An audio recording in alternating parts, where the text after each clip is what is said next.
सोपड्यात वादळी वाऱ्यासह पाऊस व गार, शेतकऱ्यांच्या शेती पिकाच्या मोठ्या प्रमाणावर नुकसान होण्याची शक्यता. चोपडा शहर व परिसरात वादळी वाऱ्यासह जोरदार पाऊस, लहान आकाराची गार पडली.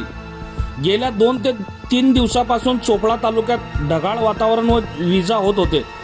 आज दुपारून आकाशात ढग दाटून आले व 6 वाजेच्या सुमारास जोरदार हवा, पाऊस व गार पडू लागल्याने नागरिकांची धावपळ उडाली.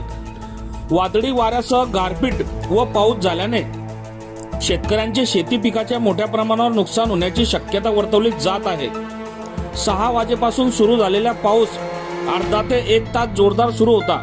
या अवकाळी पावसामुळे वातावरणात होणारा उकाडा कमी होऊन गारवा निर्माण होईल, परंतु शेतकऱ्यांचे अवकाळी पाऊस व गारपीट मुळे गहू, मका, केळी, ज्वारी या पिकांचे नुकसान होण्याची भीती वाटत असल्याने शेतकरी चिंतेत सापडला आहे.